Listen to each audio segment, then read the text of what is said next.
Hice la mili en Lleida, de eso hace 50 años, ya no sé, no me acuerdo casi. Allí disfruté mucho con la iglesia de aquel entonces donde estaba el hermano Ataulfo Simarro, y toda la prole, toda la familia. Y ahí quedamos una amistad preciosa, especialmente con Pau, con quien he mantenido todos estos años más relación, Pau Simarro. Y nos ha ayudado mucho también, como a tantos a nivel personal incluso. Así que es un privilegio en la convención pasada, convención de la UEB, allí conocimos a Priscila Ibarz, que es la pastora, ya lleva unos cuantos años allí, ¿verdad, Priscila? Llevas ya unos cuantos, tú ya explicas. 6. Ah, bueno, eso no es nada, es un adolescente pastoral allí, no sé. Pero nos encantó escucharla, fuimos muy bendecidos con la ponencia que ella compartió allí en la convención y entonces le dije, aquí te cojo, aquí te mato y quiero que nos visites un día. Y se ha podido concretar para hoy, así que es un gozo que pueda estar con nosotros. Yo le dije, habla lo que quieras, mañana o esta semana se celebra el Día del Padre, pues bueno, si quieres hablar algo relacionado con eso, y me propuso Jesús y la familia. Qué bien, eso es un tema que nos encanta. Así que, bienvenida. Pasa por aquí. Bien, un besito. Sí. Mira, he llegado tarde. No pasa nada. Saludos. No te preocupes. Esto es para ti. Sí, no la uso. ¿Lo quieres usar tú o lo uso yo? Sí, lo usas tú. Lo puedo usar yo porque así voy controlando. Perfecto. Pues bienvenida. Gracias. Así que siéntete estás en casa. Os mando saludos de la iglesia de Lleida, lo primero, que prácticamente se han ido enterando poco a poco de que estaría hoy aquí. Y mi sorpresa ha sido que Josep Rafael no ha cantado. Yo cuando lo he visto allí y luego han dicho, va a salir ahora, digo, ahora es la mía, ahora va a cantar y podrá ver Tito lo bien que canta. Pero bueno, será para otra que te escuchemos o más tarde. Sí, perfecto. Estaríamos encantados. Ya hablaremos, haremos negocios al acabar. Yo no soy lleidatana, es Tito, así que él sí que viene en representación de Lleida. Yo soy de Binefar, que es un pueblo que está a media hora de Lleida. Pero os contaré que además pues, cada conversión de cada uno de nosotros es un milagro. Y yo tenía 17 años, mi familia no era creyente, todavía sigo orando por ellos. Entonces una vecina me llevó a la iglesia de Binefar, porque se bautizaba el hijo de Blandina, la debéis conocer. Blandina es muy conocida, es la pastora de Binefar. Entonces su hijo había venido conmigo a clase, se bautizaba y me invitó mi vecina. Llevaba un año orando por mí sin yo saberlo, sin conocerla. No era una vecina de bloque, era una vecina de casa de enfrente. Y ahí fue donde, bueno, poco a poco yo conocí al Señor y me acepté y para mi familia fue un choque.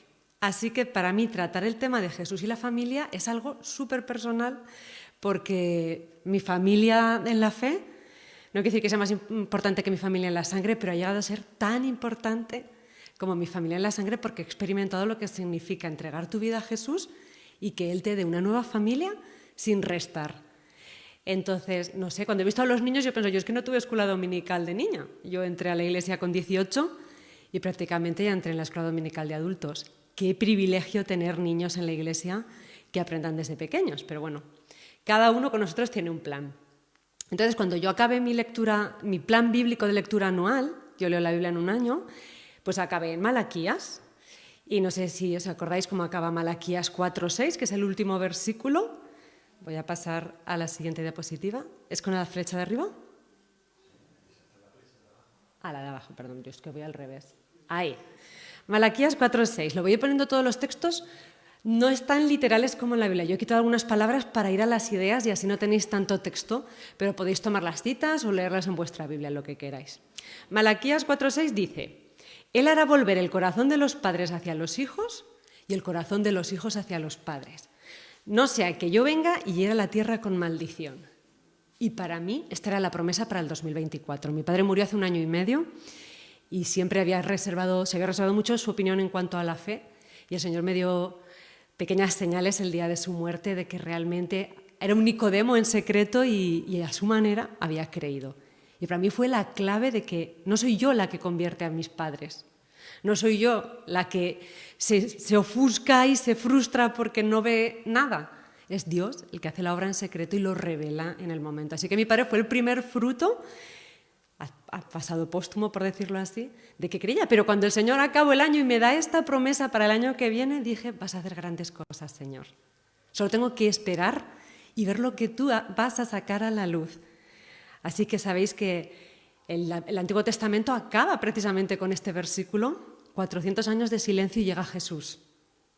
Y a veces necesitamos ese silencio hasta que Jesús llega a la vida de la gente que queremos, a la vida de nuestros seres queridos. Desde que me convertí, con esos 18 años, tengo 41, mi deseo y oración diaria es que mi familia se vuelva al Señor. Pero como entiendo que Dios hace su parte y nuestros seres queridos la suya, no voy a culpar a Dios de ¿por qué no lo haces ya, Señor? ¿Por qué no me das una familia que adore conmigo? ¿Por qué no los vuelves ya? Hazlo ya, ¿no? Que seremos todos más felices y ellos vivirán sus problemas contigo, con esperanza. Pero yo descanso en eso que os decía antes. Él nos hace descansar en una nueva familia, al lado de la nuestra biológica. Y la pregunta no es cómo yo veo a la familia. La pregunta hoy es cómo ve Jesús a la familia. ¿Cómo vio Jesús a su propia familia biológica y a su propia familia espiritual, a su propio padre? Vamos a empezar con cómo Jesús veía a su padre, porque el verdadero padre de Jesús, y lo sabía él y luego lo sabría la gente, era su Padre Dios. Hay quien cree que Jesús tuvo que aprender desde niño cuál era su verdadera identidad como hijo de Dios. No es que él naciera y ya sabía, siendo un bebé, yo he venido para ser el Mesías. Hay gente que cree que fue aprendiendo y desarrollándose. Pero sea como fuere, tenía padres terrenales que le criaron lo mejor que pudieron. Y qué duda cabe que Dios escogió a esos padres para él, igual que para nosotros escoge nuestra familia, que es la que más nos conviene, aunque a veces dudemos, aunque a veces pensemos, Señor, qué difícil, ¿no? Es criar a estos hijos, o qué difícil es para los hijos llevarse bien con los padres o con los hermanos, o la situación que tenga, pero qué duda cabe que Dios usa eso para bien. La primera vez que aparece en los evangelios Jesús como niño, siendo consciente de sí mismo, no como un bebé, no en la presentación, es para darles un disgusto a sus padres, ¿verdad? Y además, no solo el disgusto, sino que les da una lección que no olvidarían en su vida. Y lo cuenta Lucas, en el capítulo 2, del 41 al 51. Y dice, sus padres iban a Jerusalén todos los años a la fiesta de la Pascua. Pero hasta que Jesús no cumple 12 años, no va con ellos. Y al regresar, llegan a la Pascua, la celebran. Jesús se queda en Jerusalén sin que sus padres lo supieran. No les pidió permiso, no les dijo nada. Y ellos se van de camino con toda la caravana de la gente con la que iban, de confianza, pensando que Jesús está pues entre amigos o entre padres. Y por eso no se preocupan, el primer día no lo ven, pero piensan, bueno, estará con alguien. Y después empiezan a preocuparse. ¿Qué ha pasado con Jesús? No lo vemos, ¿qué hacemos? Solo tiene 12 años. Así que los dos padres, José y María, deciden volver a Jerusalén buscándole. Así pasan 3 días hasta que, para su sorpresa, el niño de 12 años está en el templo, sentado en medio de los maestros, de las autoridades, escuchándoles y haciéndoles preguntas. Pero no cualquier pregunta, porque todos los que le oían estaban asombrados de lo que entendía y de las respuestas que le daba a los maestros de la fe. O sea, donde ni las mujeres estaban permitidas a entrar, estaba un niño de 12 años dejando a todos boquiabiertos por su sabiduría. Y cuando sus padres le vieron, la primera reacción, yo creo que en lugar del enfado, es maravilla. ¿Qué hace nuestro hijo aquí, en esta situación? Pero su madre se adelanta a José y le dice, hijo, ¿por qué nos has tratado de esta manera? Mira, tu padre y yo te hemos estado buscando llenos de angustia. Y él les dijo, ¿por qué me buscabais? ¿Acaso no sabíais que me era necesario estar en la casa de mi padre? Y si partimos de la base de que Jesús nunca pecó, al contestar a sus padres no estaba pecando, no estaba desobedeciendo, no estaba haciendo algo que su Padre Dios no quería para él, al contrario. Pero ellos no lo entendieron. Obviamente que un niño de 12 años le conteste así a sus padres, casi que da ganas de darle un cachete, ¿verdad? Si estás enfadado y 3 días preocupado porque tu hijo no le haya pasado nada malo. Sin embargo, Jesús hizo algo. Volvió con ellos a Nazaret Y dice la palabra, y continuó sujeto a ellos. No es que antes hubiera sido un rebelde y esto hubiera sido una revelación, sino hizo lo que cualquier niño debería hacer, estar sujeto a sus padres. ¿Por qué? Porque Jesús no se estaba rebelando contra sus padres para hacerle daño, ni quería que se preocupasen por él para llamar la atención y tener un día la atención especial de todo su pueblo. No era un niño caprichoso que estaba diciendo, mira, ahora preocuparos por mí, ahora soy yo el protagonista de la Pascua. Para nada. Les estaba manifestando muy claramente cuál era su misión y su prioridad en la vida. Debía estar en la casa del Padre para aprender y compartir lo que había recibido, que él era el Mesías que Israel estaba esperando y el Salvador de la humanidad. Así que desde muy pequeño él pone sus ojos, desde que puede tener un entendimiento, y se centra en la misión de su vida. Tengo una amiga que tiene una hija en la Marina. Ella es colombiana, pero la hija cuando llegaron aquí se alistó a la Marina y cuando la madre de mi amiga me cuenta con total tranquilidad, mi hija no es mía. Cuando mi hija entró en la Marina, nosotros sabíamos que mi hija pasaba a ser de la Marina. La vida de mi hija no es suya, la vida de mi hija es del ejército. Y nosotros no tenemos nada que decir. Su hija es adulta, su hija ha hecho su vida, pero salvo una urgencia muy urgente no puede volver a ver a sus padres. Porque si está en práctica, si está en maniobras, si está donde sea, su vida no es suya, es de la Marina. Y esto me hizo pensar, la vida de Jesús no era suya, era de su Padre que le había enviado. Pero cuando yo entrego mi vida a Jesús, mi vida no es de mi familia, mi vida no es mía, mi vida es del Señor. Pero a veces nos cuesta entenderlo, ¿verdad? Como le pudo pasar a los padres de Jesús que decían, pero este hijo es nuestro. Puede que José sabía todo que Jesús había nacido de una manera sobrenatural, pero María podía decir, pero yo lo llevé dentro.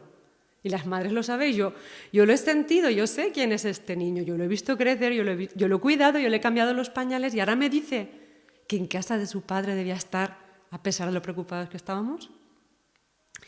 Quería compartiros en este sentido cómo nos sentimos a veces, cómo nos podemos sentir. Yo no soy madre, pero me gusta mucho este poeta Jalil Gibran, que escribe «Tus hijos no son tus hijos» y que de alguna manera nos puede ayudar a entender cómo tuvieron que sentirse o cómo os podéis haber sentido vosotros o cómo nos podemos sentir cuando...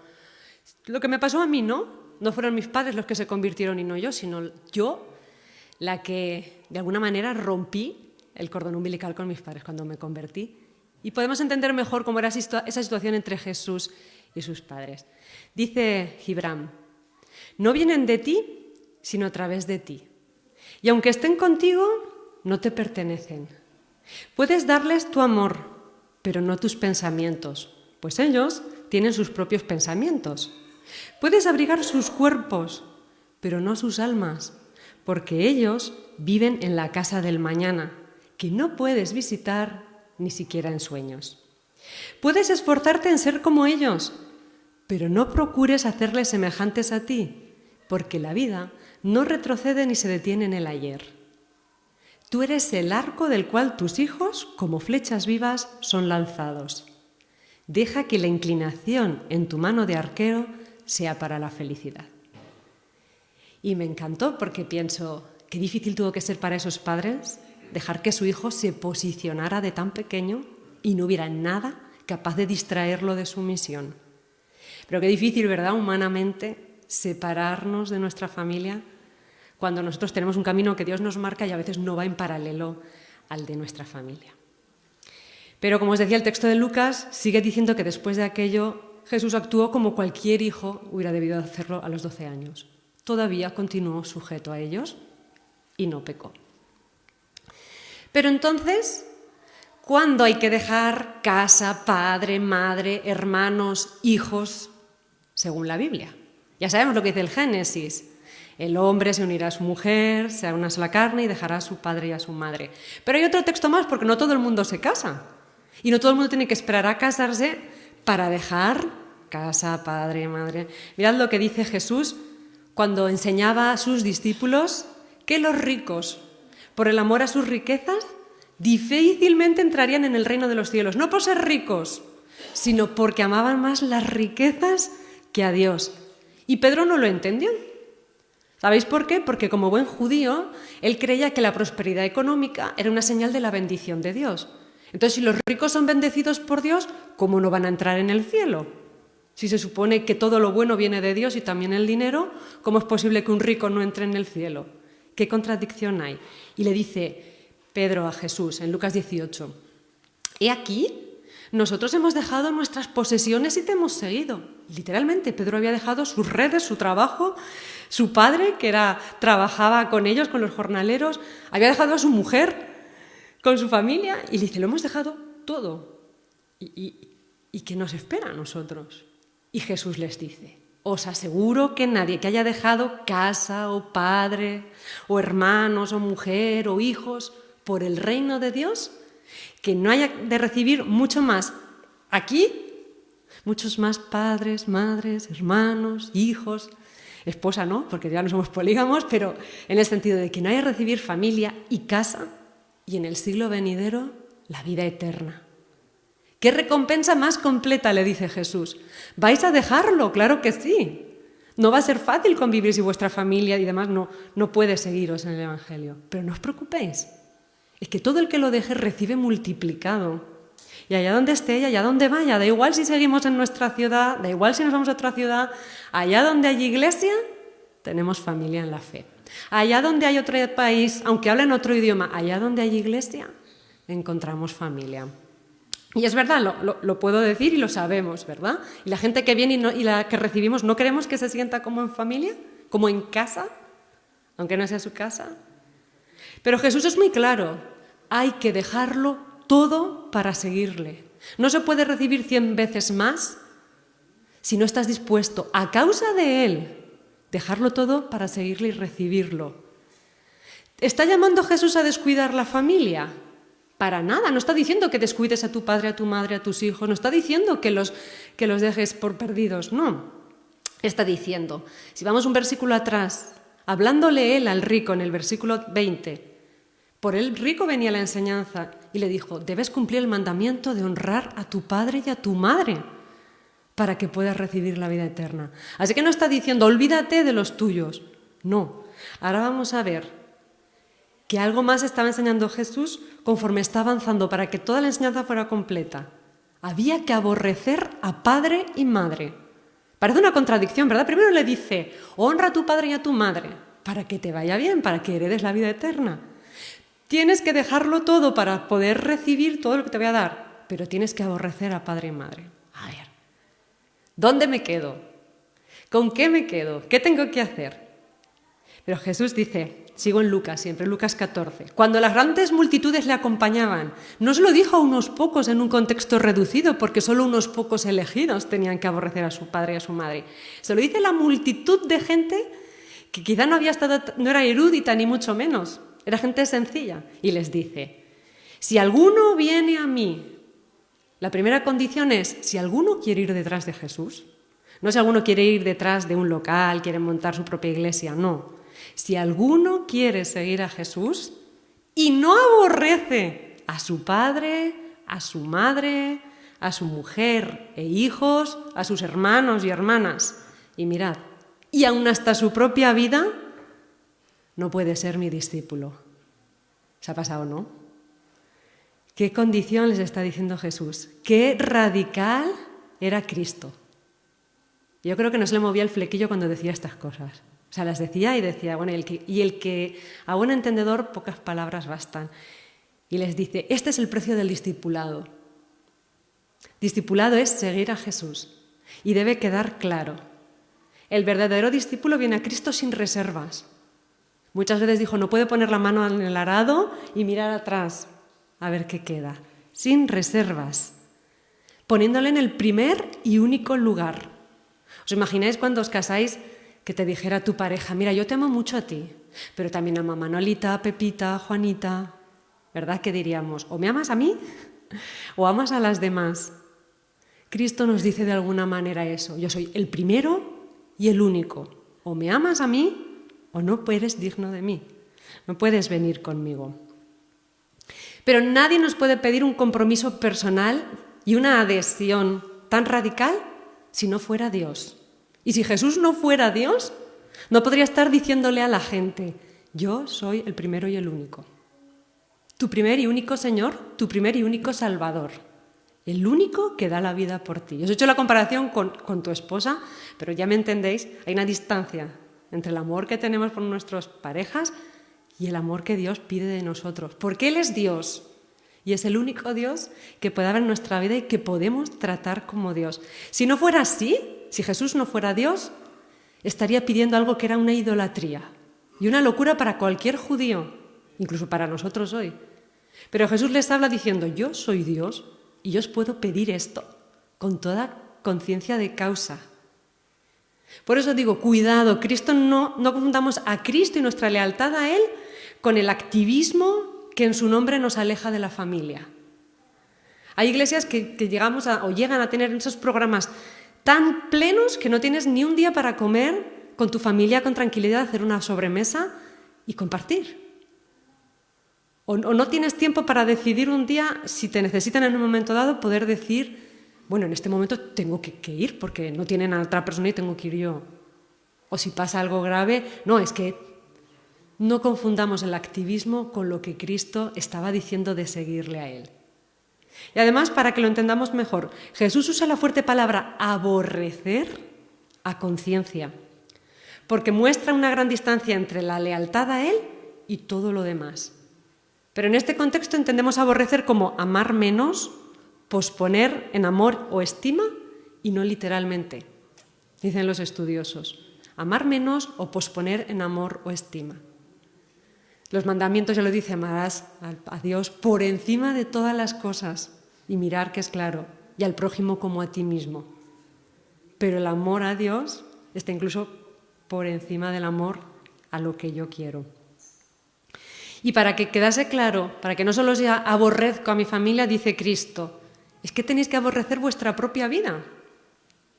Si tú no estás dispuesto a aborrecer tu propia vida, ¿cómo te voy a pedir que aborrezcas a tu familia?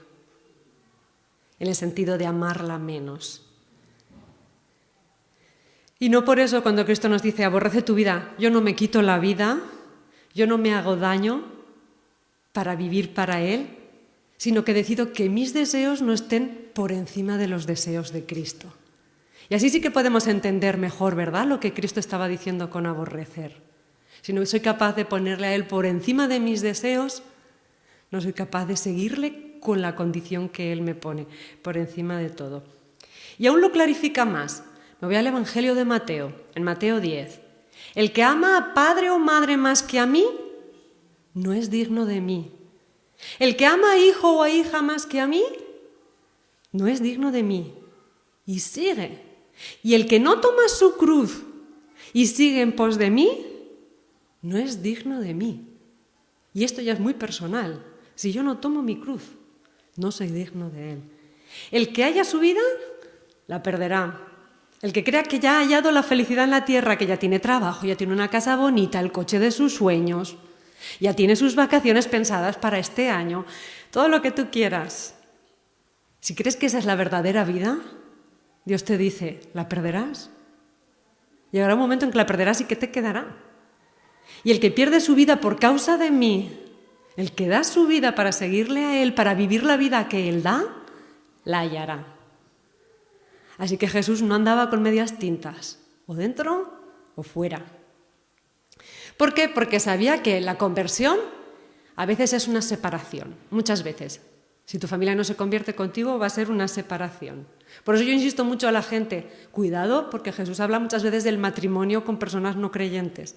Y lo aviso y lo repito, no nos cortemos, porque yo he vivido con una familia no creyente y sé el precio que se paga. ¿Te imaginas cuando puedes elegir una persona que no va a compartir lo que más amas? ¿Que no va a tomar tus decisiones con el mismo criterio? Siempre pienso, es un precio muy alto. Yo no elegí mi familia, le elegí Dios por mí, porque Él me daría las fuerzas. Pero elegir aposta una persona que no va a compartir eso contigo. Por eso quizá no estamos en la decisión, en la edad. Pero si podemos aconsejar, ¿no aconsejaríamos lo mejor? Que es en este momento cuando podemos decirle a alguien, toma bien tu decisión, una de las decisiones más importantes en tu vida. Porque tu familia empieza con la persona con la que decides caminar a tu lado. Entonces, Pensamos en musulmanes, la iglesia perseguida nos lo dice constantemente. Si eres hombre o mujer, si te conviertes y tu trasfondo es musulmán, vas a vivir una guerra. Si eres hindú, hasta el Estado, pero es que tu propia familia va a hacer lo posible porque vuelvas al hinduismo. Si vives en Corea y te conviertes, ni tus hijos pueden saber que eres cristiano, porque tienen el deber de denunciarte al Estado. O sea, imaginaros, hay hijos que no sabían que sus padres eran creyentes hasta que la policía viene, se los lleva a un campo de concentración. Pero vuelvo a lo mismo, en nuestra propia tierra, ser un cristiano, un verdadero seguidor de Cristo, va a levantar ampollas, porque mucha gente no nos va a entender, ¿verdad? Así que esta palabra también es para nosotros. Jesús mismo dijo, no he venido a traer paz, sino más bien división. Estarán divididos el padre contra el hijo y el hijo contra el padre, la madre contra la hija y la hija contra la madre, y esto a lo mejor suena más normal, la suegra contra su nuera y su nuera contra su suegra. No quiere decir que siempre pase, pero nos puede parecer más normal, pero división de padre contra hijo, madre contra hija, como dice el refrán, ¿no? Madre e hija en una camisa, en una vasija, y suegra y nuera, ni dentro ni fuera. Dice el refrán, pero que Cristo dijera, división de madre contra hija. ¿Por Cristo? Sí. Cristo estaba advirtiendo del precio que íbamos a tener que pagar, que nos dolería, que nos costaría, que haría que nos planteásemos realmente nuestra fe. Pero hay una promesa. Hay una promesa para que todo esto no parezca tan duro, porque si a alguien le vamos a decir antes de convertirse, el momento en que des el paso, tu familia no lo va a entender inmediatamente, a lo mejor. No lo sé, no sé lo que hará Dios en la vida de los tuyos. Habrá que predicarles, por supuesto, pero no sabemos. Tenemos una promesa, la nueva familia en Cristo. Y esta tenemos que vivirla, tenemos que agarrarnos, tenemos que sacarle provecho. Tenemos que pedir a nuestra familia en Cristo que ore, que nos apoye, porque vendrán pruebas en nuestra vida, decisiones difíciles, momentos que necesitaremos sabiduría. Y Lucas registra, una de las mujeres en la multitud alzó la voz y le dijo a Jesús, dichosa la matriz que te concibió y los senos que te criaron. Una mujer muy apasionada, ¿verdad? Oyéndolo hablar y viendo que aquel hombre era especial, y le dice Jesús, al contrario, dichosos los que oyen la palabra de Dios y la obedecen. ¿Estaba despreciando Jesús a su madre? No, pero estaba diciendo, estos, los que oyen la palabra de Dios y la obedecen, forman el cuerpo de Cristo y la nueva familia que nos espera a los que creemos. No estaba despreciando a su madre y a sus hermanos, estaba reinterpretando para un judío la lealtad a Dios como Señor y Salvador personal. Lo que los judíos no habían entendido de quién era Dios, Jesús les dice, ¿sabéis el privilegio que tenéis cuando me aceptáis a mí como Señor? Que recibís un nuevo Padre, un Padre cercano y una nueva comunidad. Aún en nuestra cultura, esta afirmación de Jesús suena contracultural. Pero imaginaros 2000 años antes, cuando sus padres se habían fiado de que Él estuviera durante un día con la multitud. Era radical. Jesús estaba rompiendo la pana directamente, pero es que aún a nosotros nos sigue pareciendo Jesús. ¿Qué esperas de mí? ¿Qué me quieres decir con esto? Y otra vez, una vez que estaba hablando a multitud, otra vez, su madre y sus hermanos estaban fuera de la casa y deseaban hablar con él. Y alguien le pasa a Jesús el aviso y le dice, mira, tu madre y tus hermanos dicen que salgas. En este momento que estás cumpliendo tu misión, sal Jesús, la casa llena. Y Jesús responde, ¿quién es mi madre y quiénes son mis hermanos? Porque cualquiera que hace la voluntad de mi Padre que está en los cielos, ese es mi hermano y mi hermana y mi madre. Y siendo radical, Cristo sabía lo que hacía. ¿Sabéis por qué? Porque al final ganó su familia para su propia causa.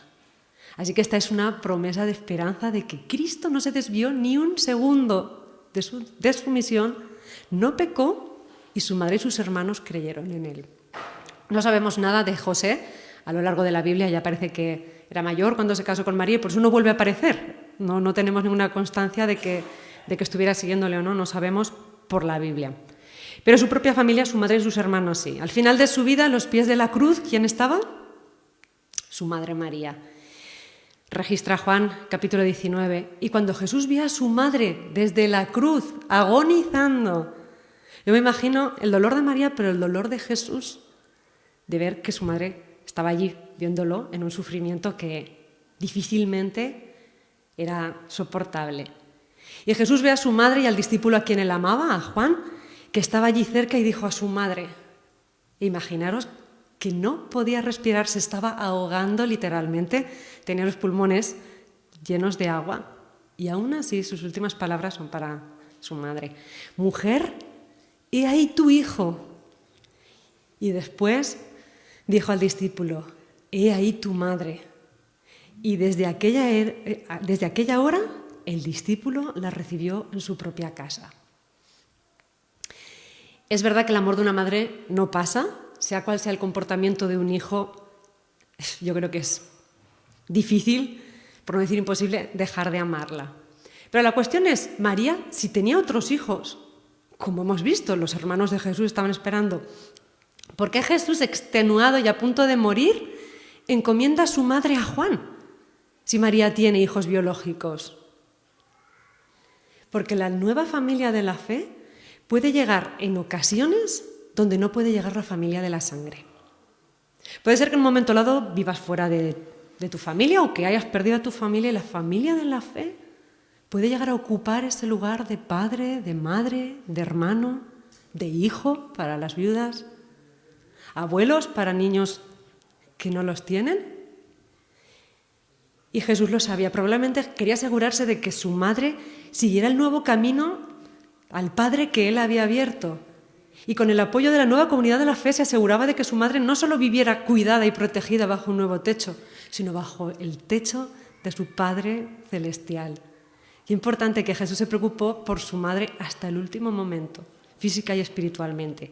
Pero también sus hermanos. Dice Juan en 7:1-5 que cuando Jesús sabía que los judíos lo buscaban para matarlo, no quería mostrarse abiertamente su intención de ir a Judea, porque era la fiesta de los tabernáculos. Y entonces sus hermanos, que no creían en él, y así lo dice el versículo, le dicen, sal de aquí, vete a Judea, para que también tus discípulos puedan ver lo que haces, porque nadie hace nada en secreto cuando procura ser conocido en público. Así que sus propios hermanos era como un desprecio, ¿no? No seas cobarde, no dices que tú eres alguien tan importante. Pero ¿sabéis qué pasó cuando Jesús había resucitado? Dice el texto de Hechos, una vez que sus discípulos, que él había resucitado y que ya era evidente que no se encontraba el cuerpo, que se había parecido a las mujeres, que había dicho a los discípulos, ir a Galilea, allí me encontraréis, sus discípulos estaban reunidos unánimes, y no solo los 12, entregados de continuo a la oración junto con las mujeres, y especifica, y con María, la madre de Jesús, y con los hermanos de él. Aquello sí que era el milagro y la recompensa de que Jesús hubiera permanecido fiel a su misión hasta el final, pero tuvo que morir para lograrlo. Tuvo que, como dice la palabra, si la semilla no cae y muere, no lleva fruto. Así que a veces no es una muerte física la que tenemos que hacer para que nuestra familia muera. Venga Cristo, es una muerte a nosotros mismos para poder hacer la voluntad de Dios perfecta, de forma madura, para que los nuestros puedan llegar a Él. Pero es una promesa que Jesús no cedió ni un milímetro. Amó a los suyos hasta el final. Y en esa genuinidad, su madre y sus hermanos prosiguieron su camino después de Él, cuando Él ya no estaba allí. Tomar tu cruz, como antes decía Jesús, es necesario que tomes tu cruz y me sigas.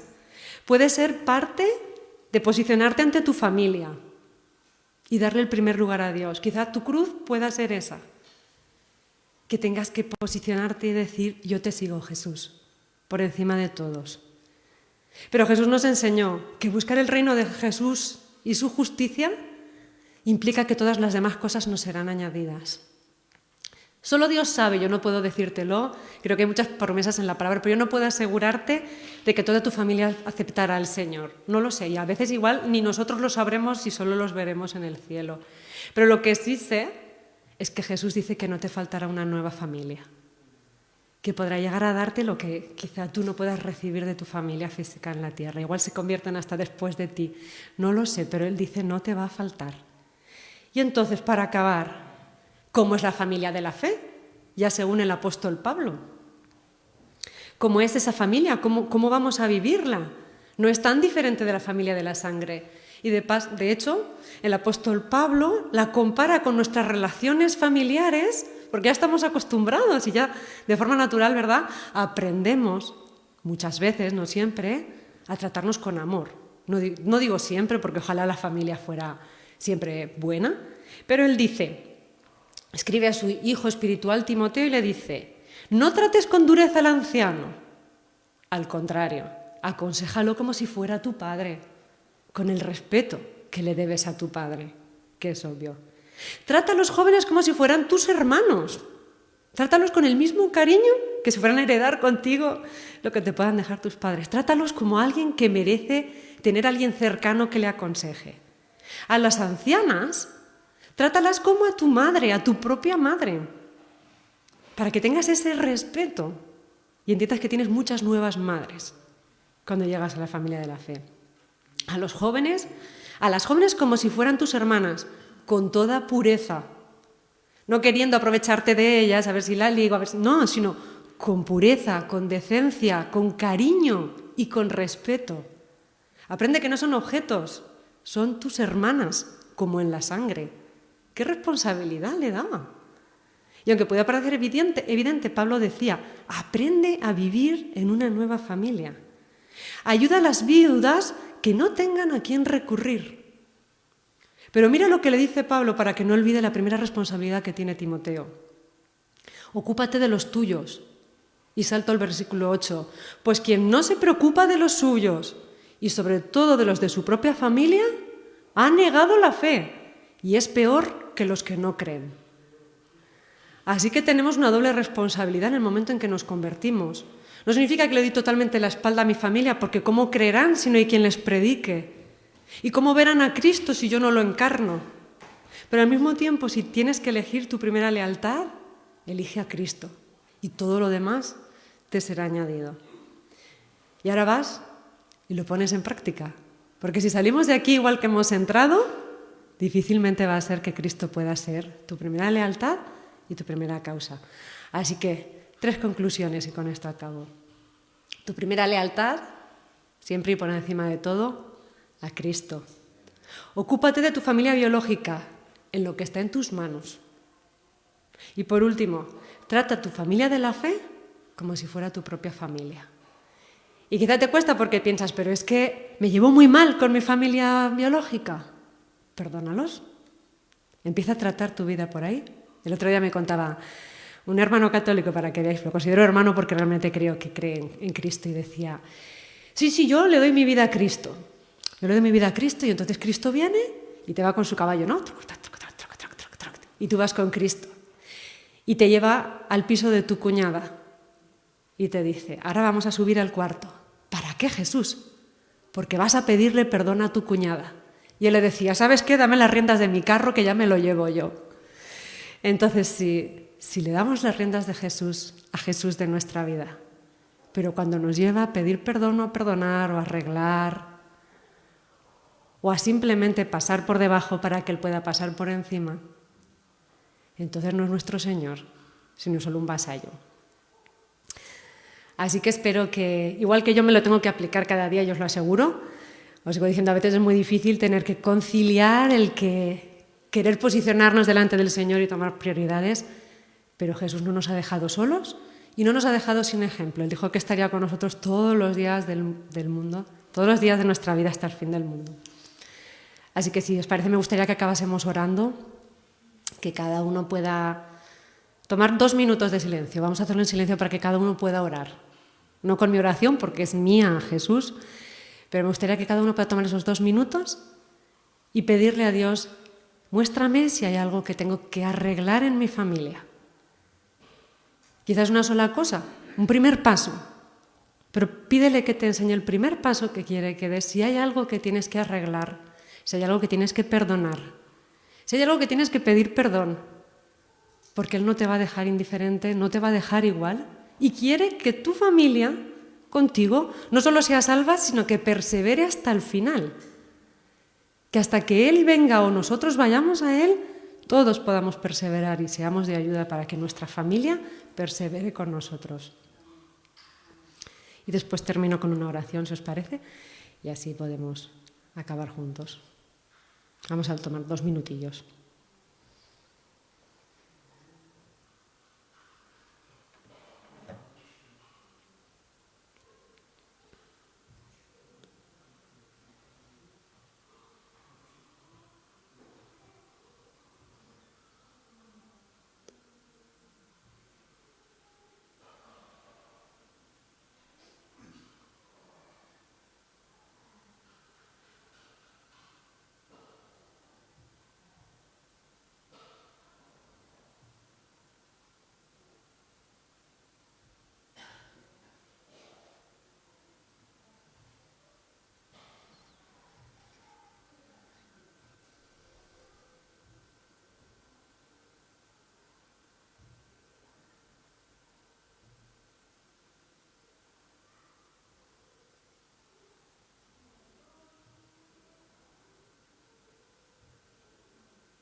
Padre, te adoramos y te bendecimos, porque tu palabra nunca vuelve vacía.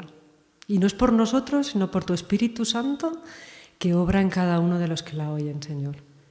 Te pedimos que no podamos salir de aquí indiferentes, que no podamos salir sin un compromiso de hacer aquello que nos estás llamando a hacer.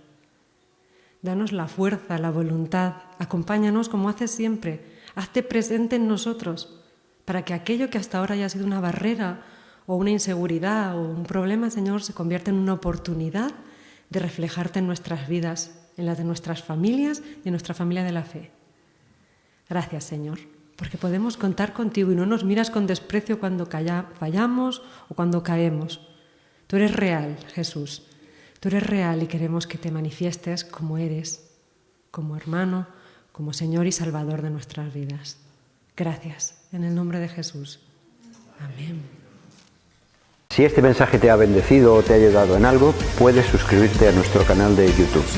También conocerás nuestra comunidad, la Asamblea Bíblica del Camp de Tarragona, en Cambrils, España, a la que estás cordialmente invitada o invitado. También puedes seguirnos por las redes sociales. Los enlaces los encontrarás aquí abajo y podrás visitar nuestra página, así como conocer nuestros programas radiales y podcasts de Yum Radio. ¿Qué? ¿Te suscribes ya a nuestro canal?